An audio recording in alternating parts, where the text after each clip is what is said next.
Today I'm showing you the latest from Electric Ink Designs, a printable calendar you can colour, cut and customise yourself. This is one download, actually contains the full A4 landscape version plus a smaller layout with 2 months on one page, so you get both in one. I'm going to take you through each of the pages I've worked on. I have done a whole year and you can print them as they are, rearrange them digitally or cut and customise them however you like. For each page I've done something entirely different. Some are simpler than others, some I've added a lot to, and some I've left more or less as they are. Let's start with January. This one has a sort of postcard style layout. The actual size is 20 by 14 centimetres. I created that digitally and printed it on A4, then back the January and February pages together so you can turn straight from one to the other. I've coloured the flowers on this one in the background with 3 different pink Copics and carried that colour into her top. I haven't added any other colour, but I have gone around the edge to create a border in the same pink pens. For February, I've used 3 purples for the heart design and the background and gone around the edge again with one of those. And I've matched the lady's jumper to bring that colour through, and I've given her gorgeous ginger hair to finish the look. March is the portrait style in the same size. I've coloured it with Polychromos pencils. There's obviously the green leaves in the background and I've added a few magenta spots. I've done her coat in that same magenta colour, and I've die cut a pot and a flower and again coloured the flower with that same magenta. I've greyed out the background slightly so the figure pops. On the back of that is April. For April I've used the background as inspiration for my die cuts. I've added a lock and key and coloured it in a sparkly pink, a filigree heart lock in silver sparkle and a key in black glaze.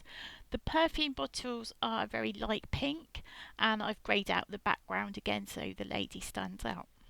May is a portrait style again in the same size. I've used the main image as a watermark behind the calendar numbers, leaving most of the background as it is with just a pop of colour on her dress.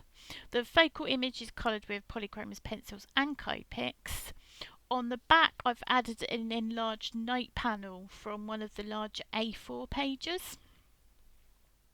June is the same size but with rounded corners and has a lot of sparkly pens and gel pen details. Her leather jacket and trousers are shiny because I've used the gel pen, and I've done the same to the word June. I've added sparkle to the leaves, flowers and a few gold and silver stars. Her hair colour is with a purple gel pen, and I've highlighted the canopy of the cafe with some micro pens. And I also went round the border of the image and the calendar just to make those pop as well. On the other side is July, and this is my simplest page. I've left everything as it is. Hopefully you can see the faint music script in the background there. That's part of the image. And I've just added the sentiment, happiness is a walk with a dog, to tie into our image. For August, I've stitched around the calendar for texture and kept the loose thread ends. I've used a cerise pink glitter pen on the lady's collar, cuffs and the word August and around the edge of the image, and then coated it with glossy accents, 1 to stop it smudging and 2 to add some shine.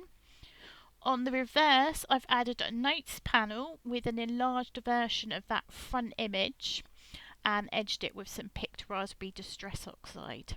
September is A4 in size. I've masked the notes area image and the calendar, and then used distress oxides in autumnal shades such as seedless preserves, wild honey, fossilised amber with a touch of rusted hinge and walnut stain. The background of the image I've greyed out with Copics, but you can just see a faint London bus showing. The lady's coat I've coloured in brown and given her an orange bag and jumper to make the image pop.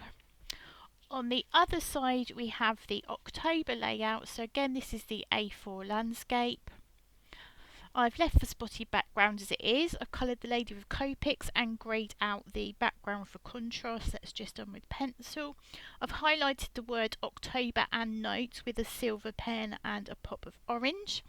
And I've added some die cut pumpkins, which I've again coloured with my Copics.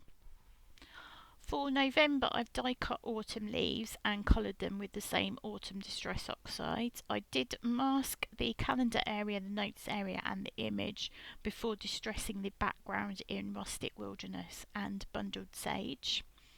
And the lady is coloured with Copics, and I've left the background for that image just in the black and white as it's printed. And finally on to December, which has die cut poinsettias, holly leaves, berries, which I've coloured with my Copics. The Merry Christmas is cut from bronze glitter card, and I've coloured the ladies with Copic pens again, leaving that white black and white background. And that's the full year of the Electric Ink Designs digital calendar. I hope you've enjoyed seeing all the ways I've coloured and personalised each page. Remember, you can print it, rearrange it or add your own touches to make it yours. If you've enjoyed this video, please give it a like, leave a comment with your favourite page and subscribe so you don't miss any future videos. I've also added a link in the description so you can grab your own copy and start creating straight away. Thanks so much for watching, and until next time, cheerio.